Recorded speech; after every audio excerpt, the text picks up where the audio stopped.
Hello and welcome to this final Throne of Thunder Lei Shen battle. For this fight, the room is divided into 4 sections. We started in the... we marked them off with markers, but we started in the bottom right, I believe. Alright, some of the abilities you have to watch out for are the Thunderstruck ability. And this is very important because if you can't figure this out, you will die.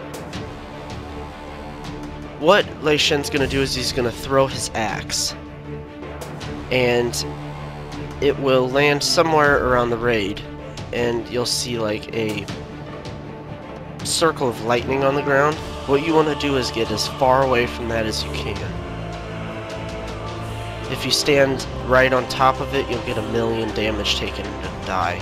So you want to just get as far away as you can, as fast as you can. There it is. You can see it at the bottom of my there on the side of my screen. Farther away, the less damage you take. It's just easier for the healers.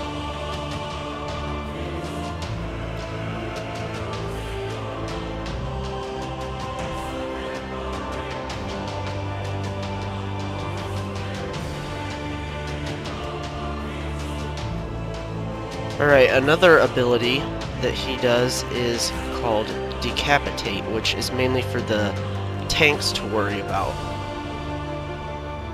What he does that makes the tanks have to switch is he will put Decapitate on the tank, and basically that tank needs to get away fast.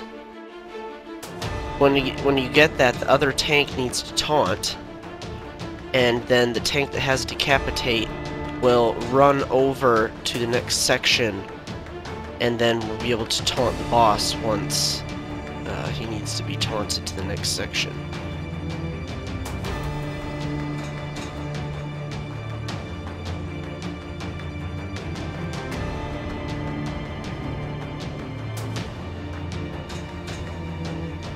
He also has other abilities called Crashing Thunder and stuff that leave pools on the ground. You can kind of see those purple pools. They do damage. Stay out of them. Pretty simple. Alright, this is the next phase. What you want here is to tell each group to go to a specific marker. I'm in group 4, so I went to the purple marker. You want to make sure everybody goes to their designated spot. Now, while on these markers, there will be certain things you have to do. You can kind of see over on the side, that group has a bunch of ads they have to kill. The trick for this is if you can see those swirling circles, you need somebody to always stand in those, because if nobody stands in those, an ad will form. And also, people will get overcharged, and you need to be standing on top of them or you will get stunned. So the main thing is to make sure one person stands in those swirly vortexes so that an ad will not form.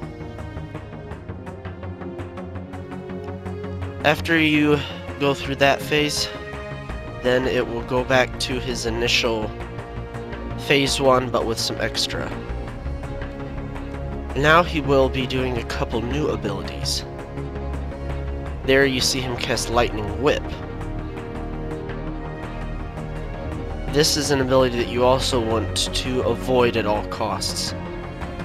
What he will do is raise up his staff, and then you'll see a large dark cloud in front of you. He'll probably be casting it soon.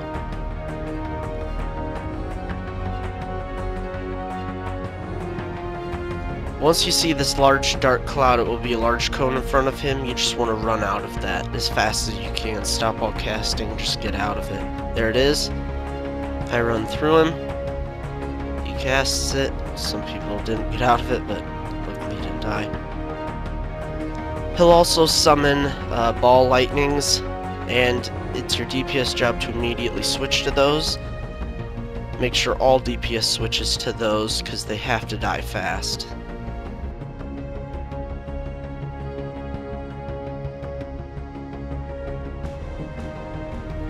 The tanks have to worry about Fusion Slash. What he does is he will put a debuff on the tank that will increase the next Fusion Slash's damage to them, so they just need to taunt off basically every time that debuff goes away.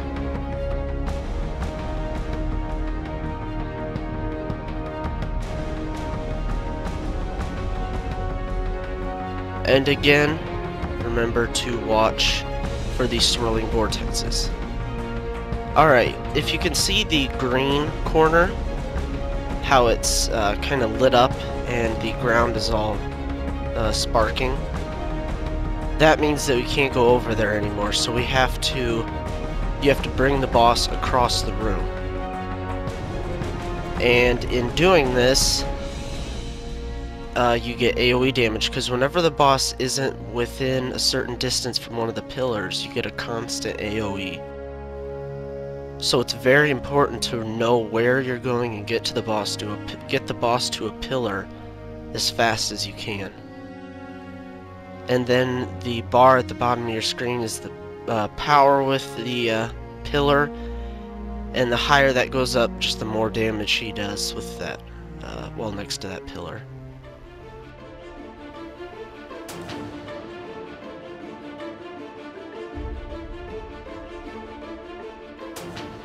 There come the ball lightning ads.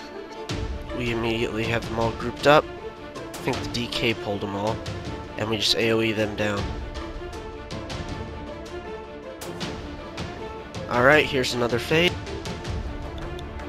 And since the green corner is still sparking and stuff, we had that group not go to that corner, but still, of course, one person did, and they ended up dying. But if your corner, there you go, the static shock, if you get in the wave, you will be stunned. But yeah, if your corner is like that one is, all lit up and stuff, just go to a different corner. And also, since our corner didn't have any ads, I was helping healing the blue corner. There's the ads that... Some of the ads you can't avoid, they just spawn no matter what on your corner, so... But we got them.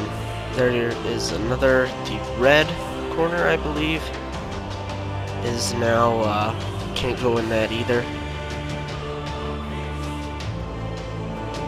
So just remember, when your corner, if you see the ground light up, just get out of it and go help another corner. Alright, here's the final phase. He'll still be doing a bunch of abilities that he was before, such as Thunderstruck, Summon Ball Lightning, and I believe he throws down the add vortexes too, so... And Lightning Whip. So you got a lot to look out for in this last phase, but he also will do a wind ability across the platform.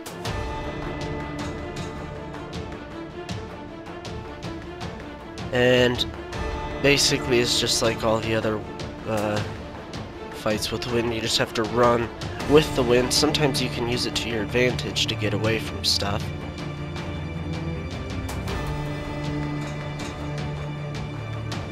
But this last phase, you definitely want to make sure to kill all ads first. That's the key. And you don't have to worry about him going next to a pillar. In this last phase, you just kind of tank him anywhere.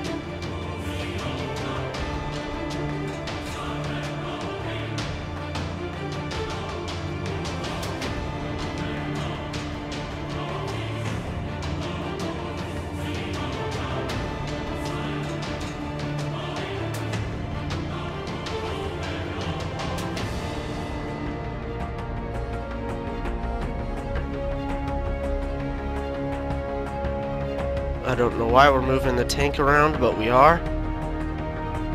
And you mainly just have to avoid all this stuff. It gets pretty chaotic in the end, so it's best to save your cooldowns until the start of this phase, because it's definitely the most difficult to get through.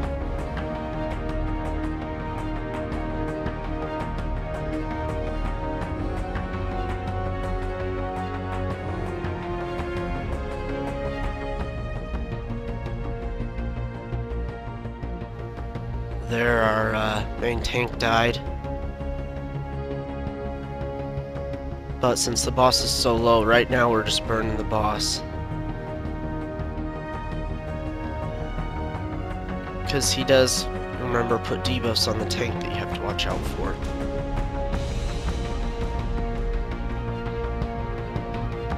So right now we grouped up the ads on the boss, but we're still mainly going after the boss and kind of AoEing a little bit. But since the boss is so low, we're mainly just going for the kill now.